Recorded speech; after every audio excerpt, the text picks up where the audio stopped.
Perfect. I think this should do it. I really hope that did it. Let's see.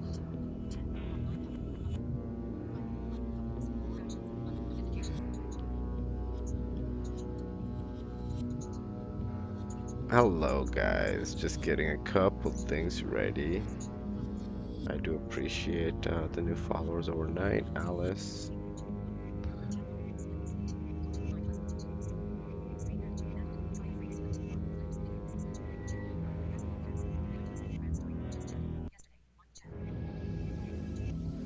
Mm,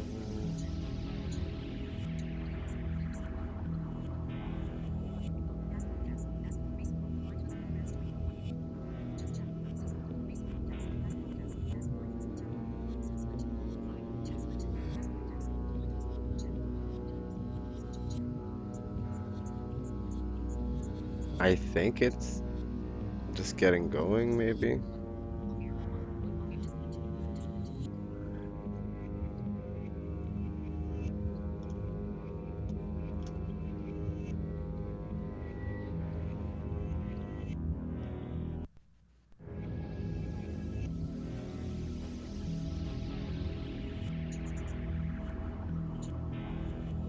Hello, guys. Just getting a couple things set up. I'm almost there. I just need to make sure that my Twitch and YouTube are actually twitching and tubing. Shouldn't be too long.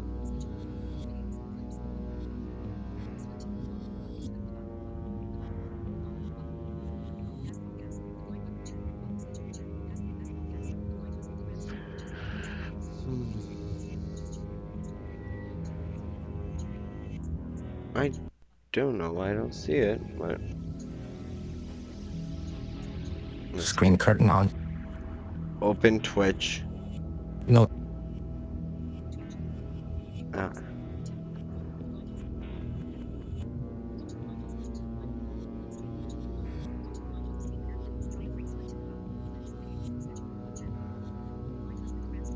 there we go. Hello? Yep. All right.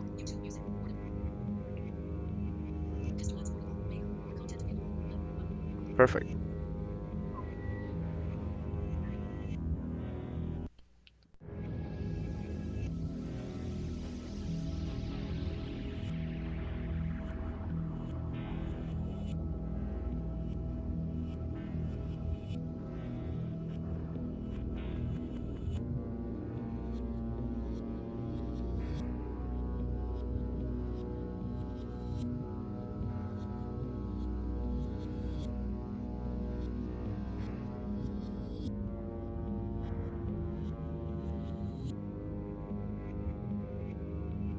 All right, welcome. So I messed up some stuff with my restreaming software, so I think now I do have that fixed. So I think we should be good to go.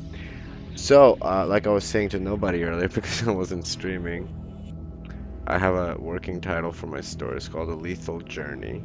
And the planet also has a name. It's called Sierra Alpha 1.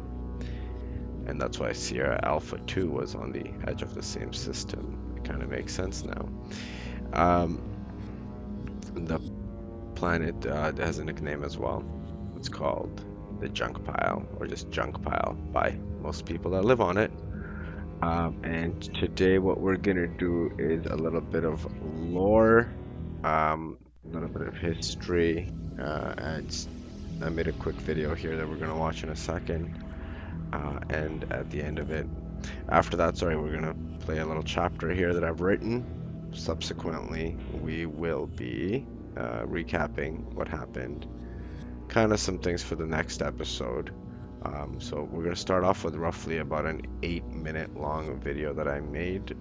I do have chat running on my other phone there, so if you do have any questions or anything, please let me know. I do appreciate it. Welcome back, and let's get it, as my favorite YouTube streamer, the Rat Brat, would say. Welcome to The Explainer. Today, we're jumping straight into a high-stakes, gritty sci-fi universe that draws heavy inspiration from the absolute titans of the genre. We are talking about Lethal Journey, a story that effortlessly blends the massive, sweeping societal scale you'd find in Isaac Asimov's Foundation or Frank Herbert's Dune with the incredibly intimate, high-pressure tactical stakes of Star Trek and Starship Troopers.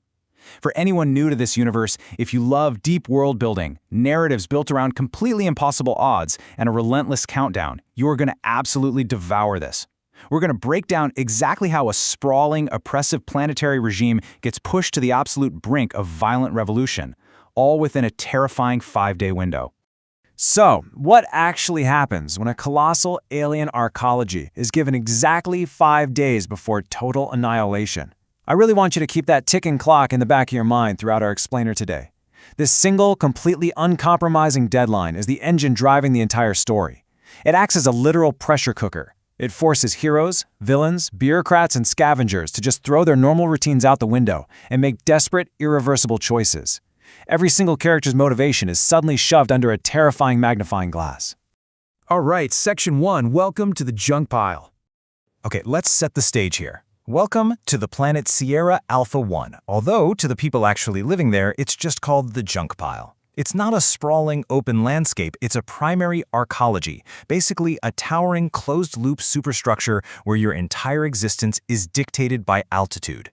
Much like the stark class divides we see in classic sci-fi megacities, think Coruscant in Star Wars or the multi-layered hubs in Stargate, status here is strictly vertical. Up at the very top, you've got these pristine, sunlit summits with totally opulent administrative sanctums.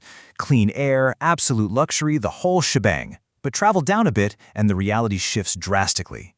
The bottom levels are defined by dead cold, toxic smog, rust, and automated defense drones that are completely lethal.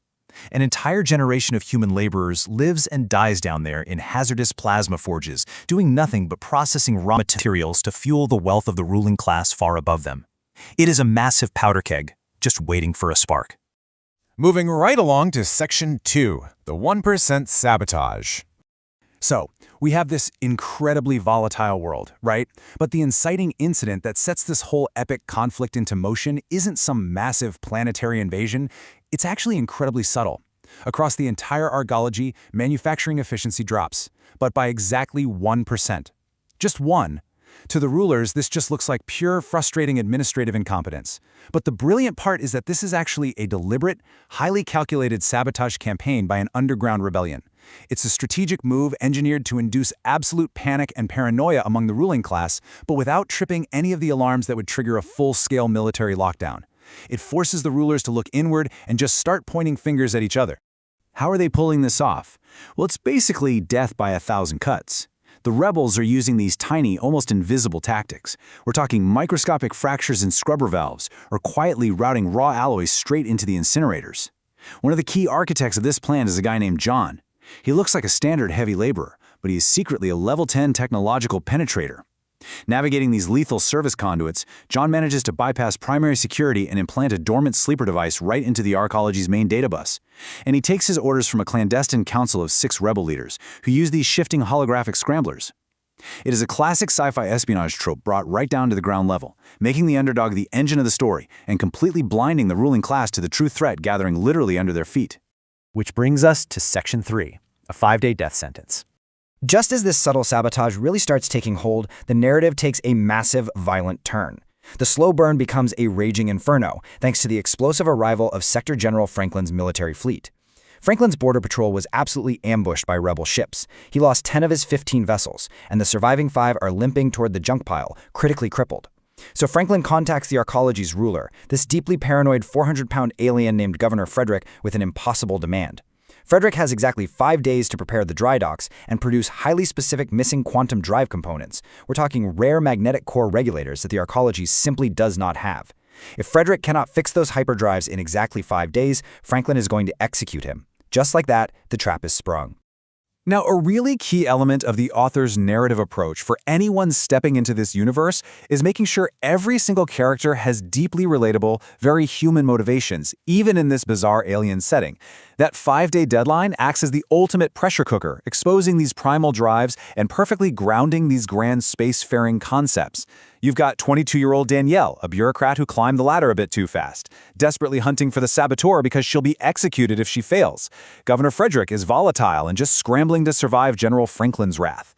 Franklin himself is uncompromising in his demand for repairs. And then you have the rebels, John, fighting to overthrow this oppressive regime simply to save his family, and his young son Adam, who just wants to ease his parents' suffering. This one deadline binds them all to a single inevitable collision. Let's dig into Section 4, the Trojan Horse Protocol. You remember that dormant sleeper device John planted in the databus? Well, it needs off-world decryptor codes to actually activate, and the rebellion's absolute masterstroke is using General Franklin's arriving crippled military fleet as a literal Trojan horse. Attached to the blind spots on the lower hull of the flagship are these things called stuff pods. They are immense, freezing, lead-lined waste containers. And because they are so heavily shielded, they are completely invisible to standard biological scanners. Hiding inside those freezing, pitch-black containers is a specialized team of elite off-world rebels carrying the exact decryptor codes John needs. When the fleet finally docks on day 5, automated cranes are going to detach these waste pods and drop them straight down the central freight shafts to be incinerated in Sector 7. This means John's mission is utterly terrifying. He has to quietly assemble a ground team of heavy lifters and dock rats, wait at the very bottom of the lethal freight chute, and manually cut these off-worlders out of the pods. And the catch? It's brutal. They have an incredibly tight 4-minute survival window before the automated hydraulic crushers engage and obliterate everything in the room. It is a do-or-die extraction mission of the absolute highest order. So think about this for a second. We have the ruling class totally panicking over missing starship parts, the military prepping for an all-out war, and the rebels orchestrating a highly lethal extraction. But while all the adults are locked in this deadly game of chess, who is quietly preparing for the actual future of the planet? We find out in Section 5, the scavenger prodigy awakens. And this brings us to the ultimate underdog of the whole story, Adam, John's preteen son. Drawing heavily on that classic sci-fi trope of the young, isolated prodigy discovering their immense potential, something you see constantly in Star Wars or Dune, Adam operates in complete isolation. He's holed up inside an abandoned residential unit that was permanently sealed off a decade ago. He has successfully salvaged micropower regulators and clean data bridges to essentially rebuild a cracked datapad. And now, he's actually interfacing with a localized AI advisory system and running hyper-realistic flight simulators. By manually repairing the wireframe schematics of wrecked ships in his little digital sandbox, he's learning the intimate nuts-and-bolts anatomy of advanced starships. Every blown fuse he replaces in the simulation is directly building his real-world engineering intelligence. Adam is unknowingly arming himself with the exact skills required to pilot the vessels that will become the centerpiece of the coming revolution. All right, final stretch. Section 6, the inevitable convergence. Because look, none of these storylines exist in a vacuum, right? They violently crash together as the week ends. Just trace the timeline. During days 1 through 4, Governor Frederick's absolute panic pushes the industrial lower levels to 150% capacity. Ironically, this only creates more chaos and actively aids the rebels' plans, all while Danielle is desperately hunting for John's saboteurs. Then, day 5 arrives.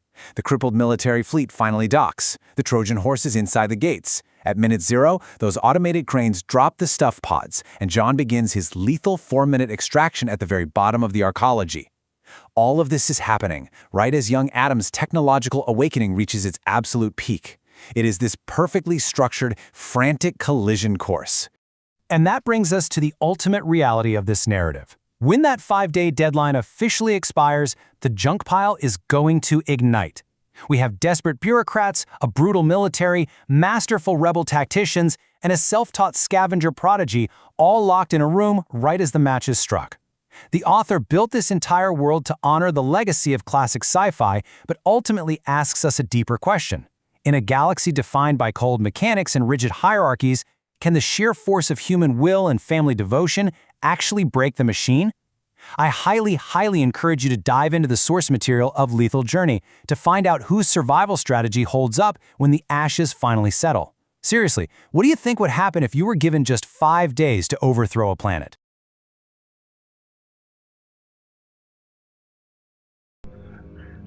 All right, so that was that. And now we're gonna get started, of course, with the actual story part of this. I am just gonna go here for a second. Hello, this is me. I'm Muda. I'm a blind husband married to my wife, Jenny. This stream is sponsored by Atlantic Coastal Cleaning in Niagara. If you want a detailed clean of your house and a full restoration, you need to contact Atlantic Coastal Cleaning at atlanticcoastalcleaning.ca. If it's not good enough for Jenny, it's not good enough. Alright, so now we're going to get started with that out of the way. I hope you guys enjoy. Have a great day. And I hope you enjoy this part of the stream. I will be on chat if you guys have any questions. More button. August 18th, 2000. Note. Free deep beneath the deafening, rhythmic thunder of the heavy plasma forges in Sector 4, far below the prying optics of the Arcology's automated security grid, a massive, rusted coolant reservoir chamber sat empty. The air here was suffocating, thick with the acrid stench of sulfur and the metallic tang of dried machine blood. Shadows clung to the curved, condensation-slicked walls, shivering with every heavy hydraulic strike that echoed from the active foundries above. John stood perfectly still in the center of the gloom. Even in the dim, flickering light of a dying emergency lumen, his towering 6-foot-plus frame was imposing. His massive shoulders were tense, the thick muscles of his arms corded tight beneath his soot-stained work jacket. He rubbed his heavily scarred knuckles, tracing the jagged ridges of all plasma burns while he waited. He was exhausted, his bones aching from a brutal 15-hour shift on the welding lines, but adrenaline pushed the fatigue aside. From the absolute darkness of the eastern access tunnel, a faint, high-frequency hum began to vibrate through the damp air. John dropped his hands to his sides, his posture stiffening as 6 figures emerged from the blackness. They moved without a single footstep echoing on the grated floor, gliding into the dim light of the reservoir like ghosts drawn from the static of a dead hollow screen. None of them had a discernible face. None of them even had a defined physical form. They were utilizing black market digital scramblers, highly illegal, military-grade camouflage rigs strapped to their chests that projected a localized, spherical distortion field around their bodies. Looking at them was like staring through a cracked prism into a storm of dead pixels. Their outlines constantly shifted and blurred, their height seemingly fluctuating as the holographic camouflage fragmented the light around them. Where a head should be, there was only a swirling vortex of gray and black static. Where arms and legs moved, the space simply warped, bending the background pipes and rusted walls into sickening, funhouse mirror reflections. It was a perfect, absolute anonymity. Even if the governor's enforcers were recording the meeting, all they would capture was a visual void. One of the static-shrouded figures stepped forward. When it spoke, the voice was run to a heavy synthetic modulator, stripping away all traces of gender, age, or accent. It sounded like grinding metal and synthesized wind. "The perimeter relay is in place," the voice stated flatly. "The sleeper code is dormant within the primary junction. You executed the installation flawlessly, John." John offered a single, tight nod. He didn't speak. In this circle, words were a liability. The figure shifted, the static field around it rippling violently for a second before stabilizing. "What Danielle and the governor's lapdogs believe is a minor, unexplainable 1% drop in planetary manufacturing efficiency is not a statistical anomaly. It is us." A second figure stepped up beside the first, its modulated voice echoing the exact same flat, metallic tone. The 1% margin was carefully calculated. It is the exact threshold of failure that triggers administrative panic without triggering a full-scale military lockdown of the lower levels. For the past 3 months, we have been systematically bleeding the Arcology's supply lines. Misaligned sorting algorithms on the textile belts, microscopic fractures induced in the atmospheric scrubber valves, routed shipments of raw hyperloy diverted into the incinerator chutes. It is 1,000 tiny, invisible cuts. "We are starving the beast just enough to make it thrash," the first figure resumed. "And right now, Governor Frederick is thrashing exactly the way we anticipated. He is looking inward, hunting shadows and blaming his own counsel. His paranoia is blinding him to the true threat, which means the board is finally set for the next phase." John crossed his massive arms over his chest, his brow furrowing deep beneath his grand-streaked forehead. "Phase 2, he rumbled, his deep, gravelly voice cutting through the hum of the scramblers. "Tell me what is coming." The 6 figures seemed to tighten their loose circle around him, the distortion fields overlapping and bleeding into one another like a wall of gray static. "In 5 days, General Franklin is bringing 5 heavily damaged warships into the primary upper atmosphere dry docks," the leader said. "The general is demanding a massive influx of specialized quantum drive components and heavy hull plating. The upper administrative tiers are currently in a state of absolute blind panic trying to source materials they simply do not have. Every security eye, every enforcement drone, and every administrative lackey will be staring at the sky, focused entirely on the docking ring and the military vanguard. Which leaves the ground floor wide open," John murmured, the tactical reality snapping into focus. "Exactly," the second figure replied. "But we are not just using the distraction. We are using the convoy itself. Franklin's ships are limping. They are dragging a massive debris field and emergency auxiliary modules with them. Hitched to the blind spots of the flagship's lower hull are three heavy-duty stuff pods. John's eyes narrowed. Stuff pods. It was a lore-tired dockworker slang for the massive unmanifested, the-lined cargo containers typically used to haul toxic industrial slag or deep space waste out of the system. They were heavily shielded to prevent radiation leaks, which meant they were entirely impenetrable to standard biological and life science scanners. They aren't filled with slag, the leader confirmed, anticipating John's thought. They are filled with our people. A specialized team of off-world rebels, heavily armed and carrying the decryptor keys needed to interface with the sleeper device you planted yesterday. They have been riding in the freezing dark of those stuff pods for weeks, bypassing the system's outer perimeter blockades by hiding in the shadow of the military's uncrippled flagship. John felt a cold chill run down his spine, completely independent of the damp chill in the reservoir. The scale of the operation was staggering. They weren't just causing a minor disruption anymore. They were actively importing an invasion force under the governor's nose. When the fleet docks, the figure continued, the automated loading cranes will detach the stuff pods and drop them down the central freight shafts into the lower tire processing bays to be incinerated or crushed. That is where you come in. The leader raised a static blurred arm, pointing directly at John's chest. You are going to lead a ground team, the synthesized voice commanded. We have selected a squad of 12 local rebel sympathizers, heavy lifters, plasma cutters, and dock rats who know the freight shafts better than the automated systems do. You will position your team at the bottom of the central freight chute in Sector 7. When those stuff pods drop, you will have exactly 4 minutes to intercept them, cut through the lead-lined bulkheads, and extract the off-worlders before the automated crushers engage and flatten the pods into scrap metal. John's jaw tightened. Sector 7 freight chute. It was a massive, lethal environment filled with crushing hydraulic plates and incinerator vents. If his timing was off by even a few seconds, the off-worlders would be crushed into a cube of bloody steel and his entire ground team would be trapped in the processing grid. Once you pull them out of the pods, the second figure added, you will guide them through the maintenance arteries directly to the security perimeter junction where you planted the module. The off-worlders will activate the sleeper code, unlock the target vault, and initiate the primary assault. You are the bridge, John. Without you, the off-worlders die in the crushers and the vault remains sealed. John stared into the swirling vortex of static that served as the leader's face. He thought of his wife, her hands swollen and her eyes bloodshot from endless hours on the textile lines. He thought of Adam, brilliant and entirely alone, piecing his education together from scraps in the dark, forced to navigate a toxic, rusted cage just to survive. The weight of his family's suffering pressed against his ribs like a physical weight, hardening his resolve into unbreakable iron. I need the exact drop schedule for the pods, John said, his voice dropping into a low, deadly register. And I need the manifest of the ground team you've assigned to me. I won't take anyone who hesitates. You will have the data packet transferred to your secure terminal by morning, the leader said. Gather your people quietly. Ensure their tools are charged and their plasma cutters are hot. In 5 days, when the sky fills with broken warships and the governor is looking up, we tear the foundation out from under him. The 6 figures did not offer handshakes or parting pleasantries. Their mission delivered, they turned in perfect synchronization and began to glide back toward the pitch-black tunnel from which they had emerged.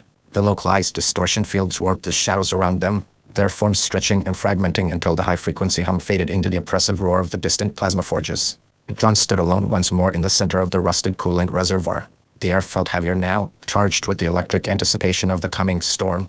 He reached into his pocket, his calloused fingers brushing against a small, carved wooden token he had made for Adam years ago. He gripped it tightly. 5 days. 5 days until the stuff pods dropped. 5 days until the off-worlders hit the ground.